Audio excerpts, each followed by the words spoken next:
Hello दोस्तों, स्वागत है आपका मेरे चैनल पे एक बार फिर से पासपोर्ट एंड लॉस्ट पेरिस। आशा करता हूँ आप सारे लोग बढ़िया होगे, मज़े में होगे और ट्रैवल प्लान कर रहे होगे। अगर नहीं भी प्लान कर रहे तो कोई बात नहीं, क्योंकि आज की जो वीडियो होने वाली है वो इतनी इन्फॉर्मेटिव होने वाली है कि आप खुद सोचोगे क्यों ना ट्रैवल प्लान किया जाए। तो दोस्तों, ये स्टार्ट करने से पहले, ये बातें सारी आपको बताने से पहले मैं चाहूँगा आप सब्सक्राइब कर लो अगर आप चैनल पे नए हो, और अगर नए नए भी हो तो प्लीज़ सब्सक्राइब कर लो और बेल आइकन भी प्रेस कर दो, ताकि आपके पास वो सारी इन्फॉर्मेशन मिलती रहे जो दूसरों के पास नहीं है। आप time to time travel related चीज़ों से अपडेट होते रहें और ट्रैवल करते रहें। तो आज की वीडियो स्टार्ट करते हैं वीज़ा एग्जेम्पशन के बारे में। आपने सही सुना, वीज़ा एग्जेम्पशन। मैं आज आपको जो चीज़ बताने वाला हूँ वो चीज़ आपका पैसा बचाएगी, आपका वक्त बचाएगी, आपका हार्ड वर्क बचाएगी। ये तीन चीज़ें बचाएगी तो और चाहिए क्या ज़िंदगी में। आपने बिल्कुल सही सुना, ये तीन चीज़ें आपकी बचाएगी। लेकिन आपको ये पूरी वीडियो सुननी पड़ेगी, समझनी पड़ेगी, देखनी पड़ेगी। उसके बाद ही आपको समझ में आएगा कि आपको समझना क्या था मेरे से, ठीक है। क्योंकि थोड़ा सा कॉम्प्लिकेटेड है, हो सकता है आपको इनिशियली समझ ना आए कि मैं क्या चीज़ की बात कर रहा हूँ, बट आप जैसे जैसे मैं आपको जो एग्जांपल्स दिखाऊंगा, जो चीज़ें वेबसाइट्स दिखाऊंगा, लेके जाऊंगा, बताऊंगा, जैसे जैसे आप सुनोगे मेरी बात आपको समझ में आने लगेगा कि मैं क्या कह रहा हूँ। इसीलिए मैंने आपको बोला कि प्लीज़ वीडियो को लास्ट तक देखना। अब आप लोगों ने सुना होगा जैसे बहुत सारे वीज़ा होते हैं। अगर आपने नहीं भी सुना तो मैं आपको बता देता हूँ कि बहुत सारे वीज़ाज़ होते हैं, ठीक है। जैसे आपका बिज़नेस वीज़ा होता है, टूरिस्ट वीज़ा होता है, जर्नलिज्म का कोई वीज़ा होता है, कॉन्फ्रेंस का वीज़ा होता है, बिज़नेस का वीज़ा होता है, स्टूडेंट का वीज़ा होता है, एक्सेट्रा एक्सेट्रा एक्सेट्रा। बहुत सारे वीज़ा होते हैं, ठीक है। अभी हम बात करते हैं वीज़ा जो हमें मिलता है वो जैसे किस किस फॉर्म में होता है। बेसिकली हमारा ई वीज़ा होता है, वीज़ा ऑन अराइवल होता है, वीज़ा एग्जेम्पशन होता है, वीज़ा फ्री होता है, स्टिकर वीज़ा होता है। थोड़ा सा इन सब के बारे में बताता हूँ ताकि आप लोगों को मालूम पड़े कि मैं कैसे क्या बताने की कोशिश कर रहा हूँ। जो ई वीज़ा होता है, ई वीज़ा का मतलब आप ई वीज़ा से समझ गए होंगे, मतलब इलेक्ट्रॉनिक, ठीक है, जिसमें आपकी हार्ड कॉपी इन्वॉल्व नहीं है। वो आप फ़ोन में लेके जाओ, फ़ोन में दिखाओ, ठीक है। फिर भी आप प्रिंट लोग निकाल लेते हैं, कोई दिक्कत वाली बात नहीं है, बट उसको हार्ड कॉपी की ज़रूरत नहीं है, वो कोई स्टिकर नहीं होता, ठीक है। आपने वीज़ा अप्लाई किया, फॉर एग्जांपल वियतनाम का जब आप वीज़ा अप्लाई करते हो ऑनलाइन जाके, वो वहाँ से आपको ई वीज़ा आता है, ठीक है। आप उसका प्रिंट निकालो, लेके जाओ, वरना फ़ोन में दिखा दो। मोस्टली वो लोग आपका फ़ोन में देखते हैं जब आप एयरपोर्ट से जाते हो, और दूसरी कंट्री में जब पहुँचते हो तो आपके पासपोर्ट नंबर डालने के बाद आपकी डिटेल आ जाती है। दूसरी चीज़, स्टिकर वीज़ा। स्टिकर वीज़ा जैसे मैं बात करूँ फॉर एग्जांपल जापान की, आपको यहाँ से जापान जाना है अगर इंडिया से, आप स्टिकर वीज़ा लेके जाओगे, क्योंकि टूरिस्ट का स्टिकर वीज़ा ही मिलता है।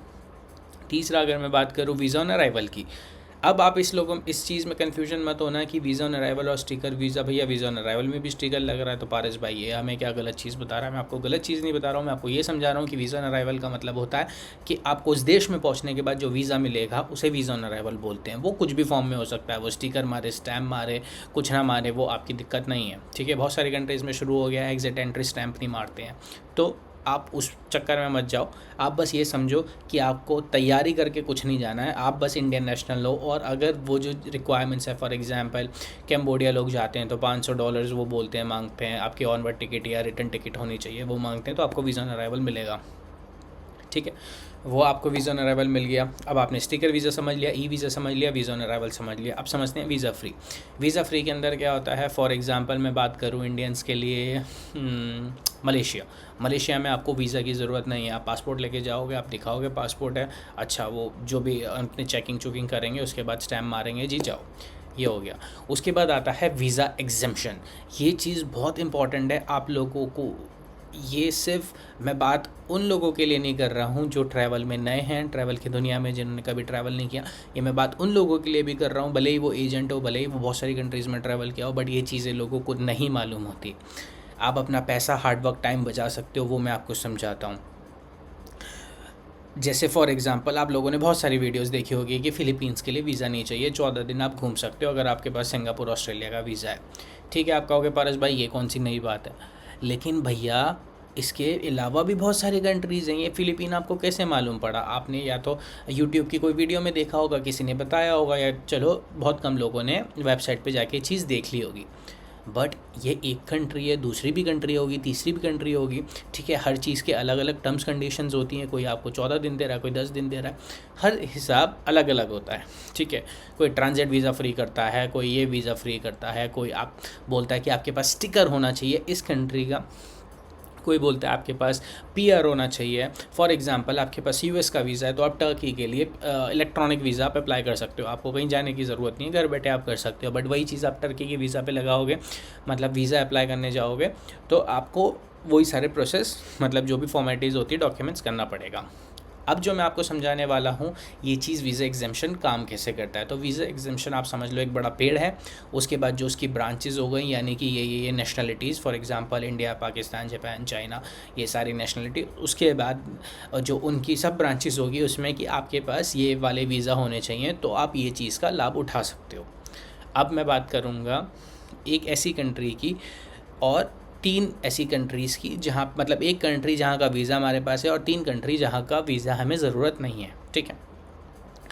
ये मैं इसलिए बात कर रहा हूँ क्योंकि अगर मैं हर कंट्री की बात करने लग गया, आपको एक एक चीज़ इंटरनेट पे सारी कंट्रीज़, अगर पूरा वर्ल्ड मैप मैंने खोल के बैठ गया तो वो वीडियो बहुत लंबी हो जाएगी। इसलिए मैं आपको इतना समझा रहा हूँ कि आपको समझ में आ जाए कि आपको समझना क्या है और आगे करना क्या है। ये चीज़ उन लोगों के लिए बहुत ज़्यादा काम करेगी जो हर बात पे बोलते रहते हैं हमारा पासपोर्ट तो इतना स्ट्रॉन्ग नहीं है, इतनी दिक्कत आएगी, उतनी दिक्कत आती है। नहीं, आपके पास भले ही आपका पासपोर्ट इतना स्ट्रांग ना हो, लेकिन आपके पास इतने सारे ऑप्शंस हैं कि वो वीज़ाज़ लेने के बाद आप बहुत ज़्यादा पावरफुल आपका पासपोर्ट बन सकता है। तो मैं ऑस्ट्रेलिया जा चुका हूँ, ऑस्ट्रेलिया का 3 साल का मल्टीपल एंट्री मेरे पास वीज़ा है। मैं ऑस्ट्रेलिया वीज़ा की बात करूँगा और मैं 3 कंट्रीज़ ले रहा हूँ आज, साउथ कोरिया, फ़िलीपींस और ताइवान। आपने फ़िलीपीन की भी सुना होगा, आपने ताइवान की भी सुना होगा, बट आपने साउथ कोरिया की वीडियोस मुझे नहीं लगता आपने देखी होगी क्योंकि थोड़ा सा कॉम्प्लेक्स है ये चीज़। बट मैं आज आपको समझाने वाला हूँ ये काम कैसे करता है। तो हम बात करते हैं, मैंने ऑलरेडी तीनों वेबसाइट्स खोल रखी हैं ताकि उसमें टाइम वेस्ट ना हो, और बट मैं आपको जस्ट ऊपर से मोटा मोटा बता दूंगा कि आपको कैसे क्या सर्च करना है, ठीक है। तो मैं ओपन करता हूँ। आप ये देखोगे मैंने 3 वेबसाइट खोल रखी है, एम्बेसी ऑफ फ़िलीपींस, ये मैंने ताइवान खोला है, और ये मैंने आपका embassy of the republic of Korea to the republic of India मैंने खोला है, ठीक है। मैं स्टार्ट करूँगा वीज़ा फ्री एंट्री से, मैं स्टार्ट करूँगा फ़िलीपींस से, उसके बाद ताइवान पे जाएंगे, उसके बाद साउथ कोरिया पे जाएंगे। आपको ये नहीं समझना कि भैया यहाँ पे फ्री एंट्री मिल रही है, आपको ये समझना है कि मैं कर क्या रहा हूँ बेसिकली, ताकि जब आप एक अपना वर्ल्ड टूर प्लान करो, जब आप सोचो कि भैया आज मैंने पैसा जोड़ लिया, अब मैं लंबा ट्रैवल पे निकलूँगा, तो आप कैसे उसको यूज़ करो। बहुत सारे लोग हैं वापस आ जाते हैं, कहते हैं कि भैया हम तो फॉर एग्ज़ाम्पल इस कंट्री का वीज़ा, अभी क्या होता है वीज़ा अप्लाई करने के लिए कुछ आपके होम कंट्री में लग जाते हैं, कुछ वीज़ास ऐसे होते हैं जिसको आप बाहर से भी लगवा सकते हो। फॉर एग्जांपल मैंने लाओस का वीज़ा कंबोडिया से लगवाया था, ठीक है। लेकिन अगर मैं बात करूँ किसी ऐसे वीज़ा की, फॉर एग्जांपल अगर मैं जापान की बात करूँ, तो जापान मेरे को कंबोडिया में बैठ के मेरा वीज़ा नहीं लगाएगा। वो बोलेगा भैया या तो तू यहाँ का रेजिडेंट हो या तो यहाँ का नेशनल हो, दोनों में से मैं नहीं हूँ तो नहीं लगेगा। इसके बाद एक एग्जेम्पशन नाम की भी चीज़ होती है, बहुत सारे लोग वो मिस कर जाते हैं, तो ये चीज़ आपको समझनी है। ये मैं 3 एग्जाम्पल से आपको आइडिया हो जाएगा कि आपको बेसिकली करना क्या है। अब हम बात करते हैं, देखो जब भी आप आपको कुछ नहीं करना है, कुछ मैंने अभी तक बड़ा नहीं किया है, सिर्फ आपने इंटरनेट पे जाके लिखना है भैया फ़िलीपीन एम्बेसी दिल्ली में इंडिया में, ताइवान एम्बेसी इंडिया में, ये एम्बेसी साउथ कोरिया की एम्बेसी इंडिया में, कोई भी कंट्री हो आपकी उसकी एम्बेसी लिखोगे, मतलब उस वहाँ से आपकी वेबसाइट मिल जाएगी, आपको वेबसाइट पे आपका पहुँच जाना है। अभी मैंने तीनों की वेबसाइट्स खोल रखी हैं, ओके। अब मैंने क्या करना है, जो वीज़ा वाली जो चीज़ें होती हैं वो ज़्यादातर आपके काउंसलर, मतलब हमेशा आपके काउंसलर सेक्शन में होती है। कभी कभी ये लोग लिख देते हैं वीज़ा फ्री ट्रैवल, जैसे इन्होंने लिखा है, कभी ये चीज़ आपकी वीज़ा इन्फॉर्मेशन के अंदर होती है, कभी ये चीज़ आपकी नोटिस में होती है। तो किसी भी कंट्री आप जा रहे हो, अपना कुछ भी अप्लाई करने से पहले उसकी वेबसाइट पे जाके एक बार, उसके एम्बेसी की वेबसाइट पे जाके उसके एक बार नोटिस पढ़ लेना। कभी कभी ये होता है, मैं बात करता हूँ फॉर एग्जांपल मलेशिया की। मलेशिया में को किसी एक मीटिंग के लिए जाना था, बट मैं जाने की उसको अवॉइड कर रहा था क्योंकि मेरे को उसका वीज़ा अप्लाई करना था, और वो मैंने अपनी मीटिंग कैंसिल कर दी। वो इतनी इंपॉर्टेंट नहीं थी कि मैं उसके लिए वीज़ा का खर्चा करूँ बट क्योंकि मैं अपने ट्रैवलिंग पीरियड के दौरान, मतलब अभी मलेशिया तक मैं पहुंचा नहीं था, मुझे जाना था, मतलब वो मेरे लिए नई कंट्री थी, बट उस टाइम ने मेरे को नहीं जाना था। फिर थोड़े दिन बाद मैंने चेक किया, मतलब जैसे मैं टाइम टू टाइम चीज़ें चेक करता रहता हूँ, आप लोगों को मैं वही बता रहा हूँ, मैंने देखा वीज़ा फ्री। जैसे ही मैंने वीज़ा फ्री देखा, नेक्स्ट डे मैं फ़्लाइट पकड़ के पहुँच गया मलेशिया, और मलेशिया में मेरे को वीज़ा फ्री मिल गया। तो ये चीज़ें होती हैं, इन्फॉर्मेशन आपको हमेशा अप टू डेट रहना है, नहीं रहना तो मैं आपको रखवाऊँगा, बस आपको फॉलो करना है जो मैं बता रहा हूँ। वीज़ा इन्फॉर्मेशन आपको यहाँ मिला, उसके बाद आपको वीज़ा फ्री ट्रैवल यहाँ पे आपको यहाँ मिला, ठीक है। अब हम पढ़ते हैं, मैंने ऑलरेडी उस पर क्लिक किया हुआ वीज़ा फ्री ट्रैवल पे। आप समझो मोटा मोटा यहाँ पे क्या लिखा है। Visa free entry of Indian nationals with ages UK visa और परमानेंट रेजिडेंसी परमिट। ठीक है, अब हम नीचे चलते हैं, ये क्या भला इसको समझते हैं। रेगुलेशंस रिगार्डिंग ये हम चल रहे हैं Philippines. Regulations regarding visa free entry to the Philippines to Indian nationals. Visa free entry to Indian nationals with valid and current American, Japanese, Australian, Canadian, Schengen, Singapore, UK visa और permanent residence permit. आपके पास ये चिट्ठे में से कुछ भी आपके पास होना चाहिए। अब आप मेरे को बोलोगे पारस भाई मेरे को जाना फिलीपीन है, मैं ऑस्ट्रेलिया का वीज़ा क्यों लूँगा? ये बहुत वैलिड सवाल है। आप अब ये सोचो कि आप देखो कोई भी कंट्री का जो वीज़ा होता है, मेरे पास जो ऑस्ट्रेलिया का वीज़ा है वो मेरे पास 3 साल का वीज़ा है। ठीक है, हर कंट्री ऐसा नहीं करती कि भैया 10 दिन जा रहे हो तो 10 दिन का वीज़ा।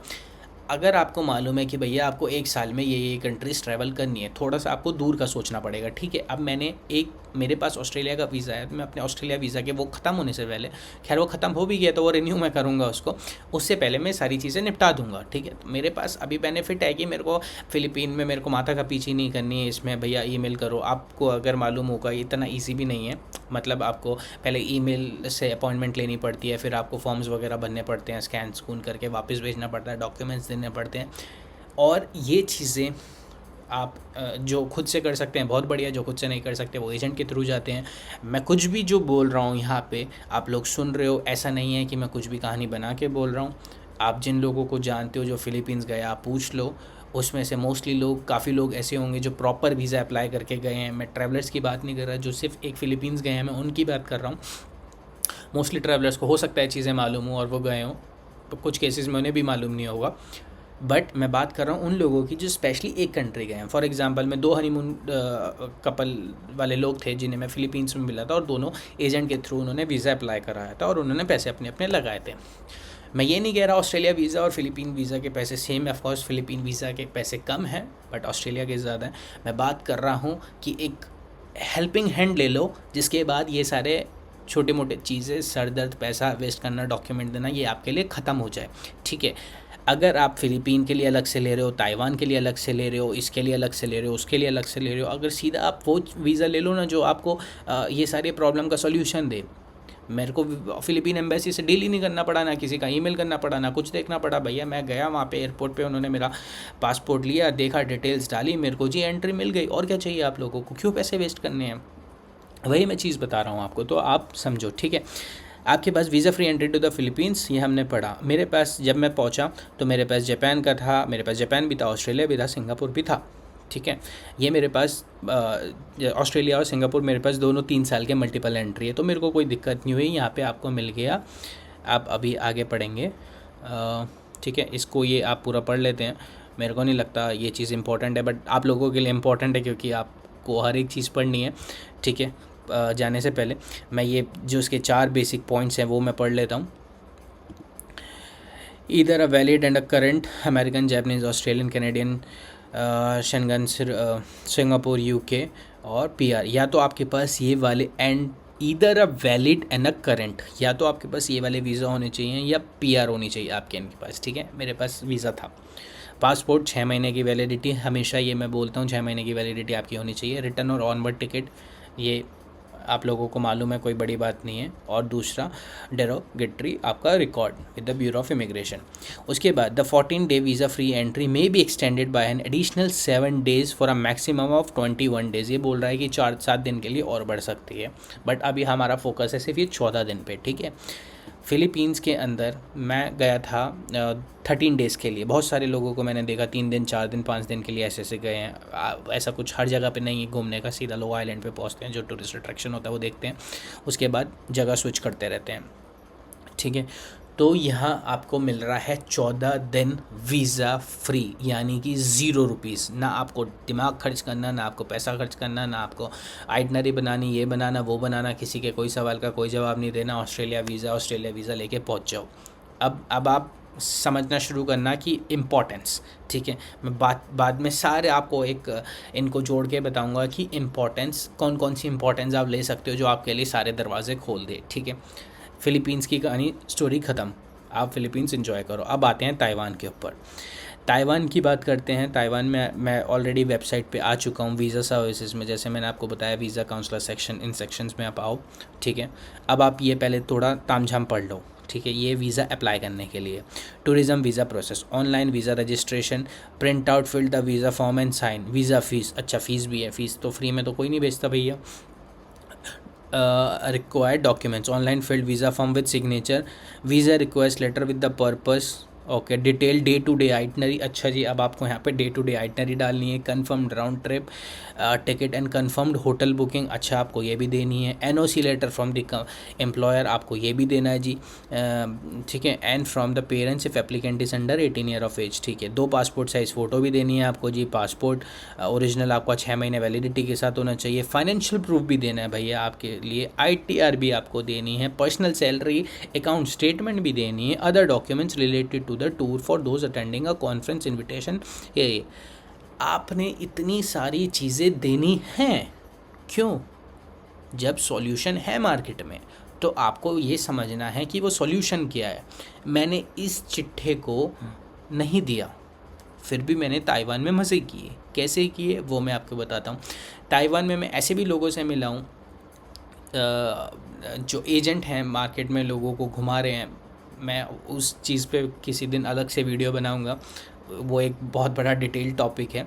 बट मैं इन लोगों से मिला हूँ क्योंकि वो मेरे हॉस्टल्स में थे, अलग अलग हॉस्टल्स में मेरे को अलग अलग लोग भी मिले कि एजेंट्स लोग भेजते हैं, थोड़ा टाइम स्टे कराते हैं, फिर उसके बाद जो भी उनका कोई रीज़न होता है, बट वो लोग वहाँ पे टूरिस्ट वीज़ा पे होते हैं और मेरे हिसाब से सब अलग अलग दिन के लिए होते हैं। बट अगर आप एक उतने दिन के लिए हो जितने दिन, फॉर एग्ज़ाम्पल 2-4-5 दिन के लिए हो, ताइवान 14-15 दिन का आपको एंट्री देता है, ठीक है। आपको अगर उस टाइम के अंदर अंदर आप 5 दिन 10 दिन के लिए आ रहे हो, आपको वीज़ा अप्लाई करने की ज़रूरत क्यों है? ये चीज़ें एजेंट को भी नहीं मालूम। और कुछ एजेंट एक जगह से दूसरी जगह भेजते हैं, इसलिए ये चीज़ मैं उनके लिए भी सिखाना चाह रहा हूँ एजेंट्स को कि आप भी समझो वीज़ा एग्जेम्पशन क्या होता है। अगर आपको किसी को एक जगह से दूसरी जगह पे अगर आप मूव करा रहे हो फॉर एनी रीज़न, मैं वो रीज़न की बात नहीं करूँगा, बट आप अलग अलग वीज़ा अप्लाई कर रहे हो, मेरा काम है यहाँ पे बस वीज़ा की इन्फॉर्मेशन देना। आप क्या कर रहे हो वो एक अलग इशू है। यहाँ पे अगर आप अलग अलग वीज़ा अप्लाई करा रहे हो उसका कोई मतलब नहीं है। आप एक सीधा मोटा वीज़ा पकड़ो और जो आपकी सारी चीज़ों की हेल्प करे।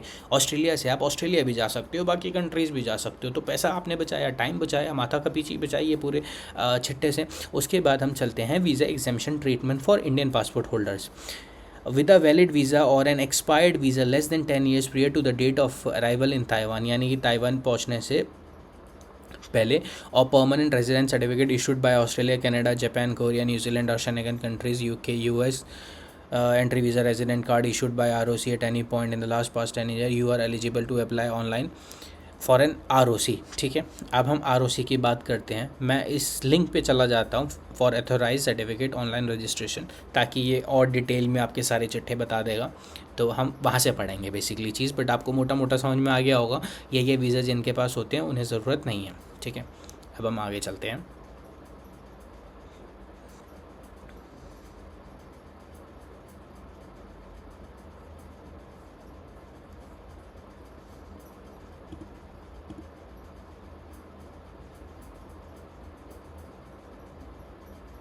दोस्तों ये चीज़ें जाननी बहुत ज़रूरी हैं ताकि आप लोग ज़्यादा से ज़्यादा ट्रैवल कर पाओ और अपना अननेसेसरी पैसा वेस्ट ना करो, ना एजेंटों के चक्कर में पड़ो आप। ये हम नेक्स्ट में गए। आप लोग प्लीज़ पढ़ लेना, मेरे को मालूम है कहाँ लेके जाना है किसी चीज़ पे, तो इसलिए मैं आपको सीधा मेन पॉइंट पे लेके जा रहा हूँ ताकि आप लोगों को मैं मेन मुद्दे की चीज़ बता दूँ। बट आप जब ये चीज़ करोगे तो प्लीज़ मैं हमेशा से कहता हूँ कि आप ठीक है, आप किसी की भी बात सुन रहे हो, आप मेरी बात सुन रहे हो, भले ही आप किसी की बात सुन रहे हो, प्लस मेक श्योर आप चीज़ों को पढ़ रहे हो। वो चीज़ें पढ़ने से आपकी इन्फॉर्मेशन बढ़ती है और आपके पास अगर इन्फॉर्मेशन है तो आपके पास पूरी नॉलेज है। आप अपने लिए और किसी और के लिए कोई आपको गलत गाइड नहीं कर सकता और आप इसके बाद किसी को सही गाइड कर सकते हो। Online application for ROC travel authorisation certificate for nationals of Cambodia, India, Indonesia, Laos, Myanmar and Vietnam, ठीक है। Basic requirements, the applicants passport must have remaining validity of at least 6 months आपका वैलिड होना चाहिए। Onward और return ticket होनी चाहिए आपके पास। Has never been, कभी आपने काम नहीं किया होना चाहिए, has never been employed as a migrant worker in Taiwan. The applicant has no record, कोई आपने गलत चीज़ें नहीं, मतलब no record of violation of immigration, ठीक है। स्पेशल रिक्वायरमेंट्स, ये हमारे लिए सबसे ज़्यादा इंपॉर्टेंट है। The applicant possesses at least one of the following document issued by US, Canada, UK and any of EU and Schengen countries, New Zealand, Australia, Japan, Korea. मेरे पास क्या था मैं पहले वो बताता हूँ, फिर आगे चलूँगा। मेरे पास इन सब के अंदर मेरे पास ऑस्ट्रेलिया, जापान और ये दोनों मेरे पास था, ठीक है। वैलिड रेजिडेंट और PR सर्टिफिकेट, या तो आपके पास ये होना चाहिए वैलिड रेजिडेंस और परमिट सर्टिफिकेट। अब valid entry visa including electronic visa. एक चीज़ बहुत मैं आपको इंपॉर्टेंट बता रहा हूँ, कई बार आपको इन्फॉर्मेशन हर वेबसाइट ऐसे डिटेल्ड खोल के नहीं देती, जैसे इन्होंने ब्रैकेट में लिखा है इलेक्ट्रॉनिक वीज़ा। हर वेबसाइट आपको ऐसा डिटेल नहीं बताती कि भैया ये इलेक्ट्रॉनिक वीज़ा है। तो मेक श्योर आप अपने घर से निकलने से पहले, फ़्लाइट बुक करने से पहले एम्बेसी को ईमेल करो, क्रॉस चेक कर लो जी मेरे पास email visa, is this valid for this point और नॉट। कभी कभी क्या होता है वो आपको डिपोर्ट भी कर दिया जाता है, क्योंकि वो बोलते हैं कि नहीं भैया ये वीज़ा के लिए नहीं है, स्टिकर वीज़ा के लिए है। मतलब बेसिकली आपको इन्फॉर्मेशन देते हैं, बट इन्फॉर्मेशन इतनी डिटेल नहीं होती। बट आप सोचते हो ठीक है आपने 2 लाइन पढ़ ली, हर बंदा पूरा चिट्ठा नहीं पढ़ता, बट नहीं, प्लीज़ पढ़ो ताकि आपको प्रॉब्लम ना हो। ओके, ये दूसरा point, valid entry visa. Valid entry visa, अगर आपके पास वैलिड एंट्री वीज़ा है तो कोई दिक्कत नहीं है। अ रेजिडेंट सर्टिफिकेट और visa that has expired less than 10 years prior to the date of arrival in Taiwan. अगर आपके पास रेजिडेंट सर्टिफिकेट और वीज़ा दैट हैज़ एक्सपायर्ड अगर 10 साल के अंदर अंदर एक्सपायर हुआ है, मतलब कम टाइम है, तो भी चलेगा। However applicant who uses an electronic visa issued by Australia and New Zealand as the required document must present the valid Australia New Zealand electronic visa। वो कोई दिक्कत वाली बात नहीं है, बट ऑफकोर्स आपके पास होना चाहिए, क्योंकि वो उनके वहाँ से वीज़ा नंबर पिक करते हैं और कई बार वो काउंटर पे चेक करते हैं कि भैया ये बंदा सच बोल रहा है नहीं बोल रहा है। क्योंकि वीज़ा में क्या है, आपने पता लगा कहीं से कॉपी करके नाम चेंज कर लिया, क्योंकि टर्म्स कंडीशंस मोस्टली सेम होती है। तो ये चीज़ बिल्कुल मत करना, गलत काम बिल्कुल मत करना। क्रॉस चेक होता है, वो इमीडिएटली वेबसाइट्स पे जाके क्रॉस चेक कर सकते हैं और शायद करते भी हैं। मतलब ताइवान के केस में मुझे नहीं लगता किया, बट दूसरे केसेस में मुझे मालूम है कि आपको अलग रूम में ले जाके आपके वीज़ा चेक होते हैं, क्योंकि इसमें थोड़ा सा टाइम ज़्यादा लगता है। वेबसाइट पे जाके आपकी डिटेल्स वगैरह फिल करनी पड़ती है। बाकी अपने कोई काउंटर पे बैठ के उनके पास ऑलरेडी पेज अगर ओपन है, सिर्फ आपका पासपोर्ट नंबर डालना है, तो वो मैं कह नहीं सकता। तो ऐसा नहीं है, आप ये मत सोचना कि भैया चेक कौन कर रहा है, आपकी हर एक चीज़ डिटेल चेक होती है। जापान के अंदर उन्होंने मेरा चाइना का वीज़ा चेक किया, आई डोंट नो क्या किया, उन्होंने अपना लेंस लेके चाइना के वीज़ा में कुछ पार्ट चेक किया, मुझे नहीं मालूम, मेरे को टाइम भी नहीं मिला, बहुत भीड़ थी पूछने का। तो इसलिए कुछ भी गलत काम मत करना। अगर इलेक्ट्रॉनिक वीज़ा कोई बोल रहा है ये वीज़ा होना चाहिए, तो वो आपके पास एक्चुअल में होना चाहिए, ठीक है। The applicant possesses an entry visa or residence certificate issued by the ROC Republic of China in the past 10 years. However, holder of ROC entry visa bearing the remark FL migrant worker ex worker, ठीक है। ये सारी आपकी बाकी सारी चीज़ें हैं। अब आपके पास ये जनरल नोट्स हैं। You can only enter ROC Taiwan with this 6 times with in 1 year, ठीक है। वो आप और उसमें पढ़ लेना। रोज़ रोज़ तो कोई नहीं जा रहा वहाँ पे, फिर आप जाओगे तो ऑलरेडी आपके पास वो पर्पस होना चाहिए। स्टूडेंट हो तो स्टूडेंट वीज़ा होगा, एम्प्लॉयमेंट है तो एम्प्लॉयमेंट वीज़ा होगा। बट ये आपको ताइवान दे रहा है इन कंट्रीज़ के लिए। अब आपको मालूम पड़ गया भैया आप इंडियन नेशनल हो, आपको ताइवान में पैसा खर्च करने की ज़रूरत नहीं है। क्या क्या डॉक्यूमेंट चाहिए हैं वो भी मैंने बता दिए। बट आपके पास अगर ऑस्ट्रेलिया वीज़ा है, न्यूजीलैंड वीज़ा या ये कंट्रीज़ के वीज़ा हैं जैसे आपने पढ़ा यहाँ पर, तो कोई प्रॉब्लम ही नहीं है। तो ताइवान कंट्री भी ये सॉल्व हो गई जी, हम बिना पैसे के यहाँ पे जा रहे हैं, ठीक है। अब हम बात करते हैं बहुत ही इंपॉर्टेंट कंट्री के बारे में, जिसके बारे में लोगों को नहीं मालूम है। आपने सही सुना, जिसके बारे में लोगों को नहीं मालूम है। क्या है वो, मैं आपको बताता हूँ। वो है south Korea. South Korea, south Korea में मैं आपको समझाने वाला हूँ वो क्या चीज़ है, तो आप ध्यान से सुनिए। साउथ कोरिया के अंदर अभी मैंने नोटिस का सेक्शन खोला हुआ है। जैसे मैंने आपको बताया था हर चीज़ वीज़ा के अंदर नहीं होती। जैसे काउंसलर एंड वीज़ा सर्विसेज है, तो वीज़ा वाले सेक्शन में मैं नहीं जाऊँगा, क्योंकि वहाँ पे मेरा कुछ काम का नहीं है। मैं नोटिस के सेक्शन में जाऊँगा। अब जब मैं नोटिस के सेक्शन में यहाँ पे गया, ऑलरेडी वो नोटिस क्या खुला था, बट मैंने आपको बताने के लिए दोबारा ओपन किया। इसमें सबसे नीचे हम देखेंगे no transit visa is required, no sorry, visa free entry for transfer passengers. अब आप ये ध्यान से सुनिए। ये अब आएगा असली मज़ा आपको।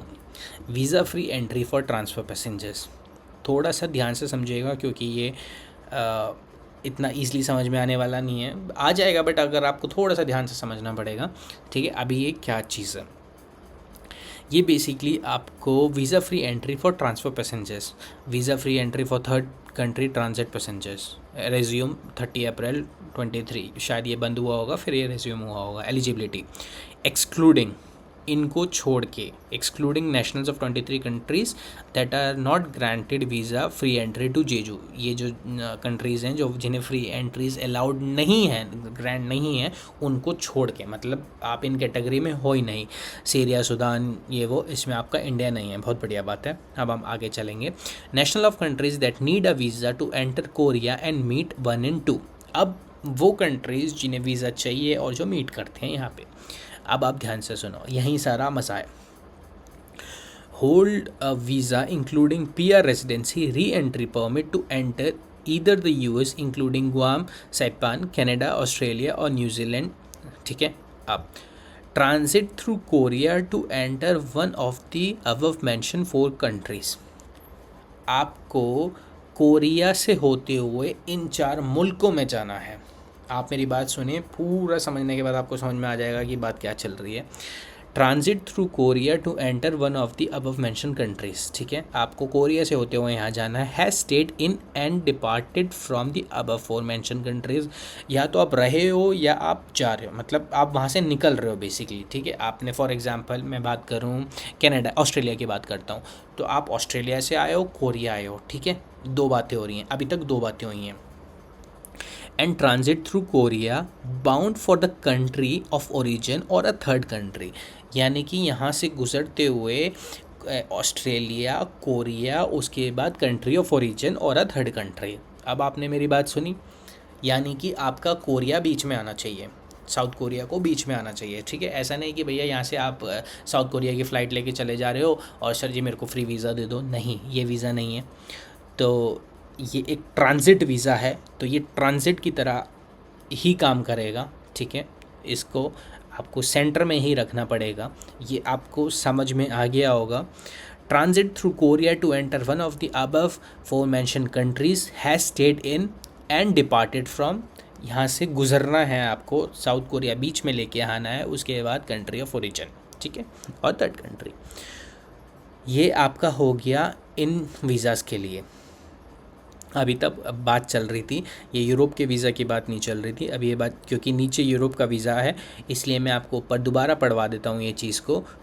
होल्ड्स अ वीज़ा, ठीक है। अभी बात चल रही है इन्हीं कंट्रीज़ के वीज़ा की बात चल रही है, तो हम ऑस्ट्रेलिया, न्यूजीलैंड, इन्हीं कंट्रीज़ की बात कर रहे हैं, ठीक है। Holds a visa including permanent residency और re entry permit, re entry permit आप कह सकते हो मल्टीपल एंट्री वीज़ाज़ को, to enter either the US, Canada, Australia, New Zealand. Transit through Korea, यहाँ आपको ये हुआ। उसके बाद second point, hold a visa including PR to enter at least one of the 32 European countries and transit through Korea to enter one of the European countries, same cheese Europe के साथ आ रही है। Departed from one of the 32 European countries, depart करो, ठीक है, Korea को transit में लेके आओ, bound for the country of origin और अ थर्ड कंट्री, ठीक है। इसमें उन्होंने जो पूरे आपकी 32 मुल्क है वो दे रखे होंगे, आप गिन लेना यहाँ पे, ठीक है। उसके बाद हम चलते हैं conditions for visa free entry, ये इंपॉर्टेंट पार्ट है। तो ऐसा नहीं सिर्फ आप आधा चिट्ठा लेके चले जाओ, कंफर्म करो हमेशा, ओके, पूरा पढ़ो उसको। वो मैं हमेशा आप लोगों को बताता हूँ कि खुद से पढ़ो, किसी का भी सुन के हवा में तीर मत मारो, जब तक समझ में ना आए तो उसको समझो।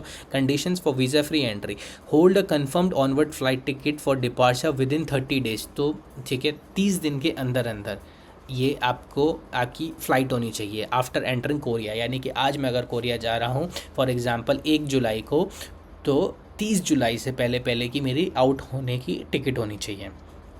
इन addition to having no record of criminal offence, ये तो आपका हर जगह काम करता है, कुछ गलत काम आपने नहीं करे होने चाहिए, such as legal stay in the countries अब mention above, has not been denied entry in to Korea in the past 3 years preceding the end date of entry, ठीक है। Has not been fined more than 5 million KRW और received an exit और deportation order for the violation of law such as legal stay, ठीक है। समझ में आ रहा होगा ये भी सब आपको। stayed no longer than 3 days in the country of transit or stopover before entering Korea, ठीक है जी, excluding cases of returning to the previous departure point country of transit or stopover.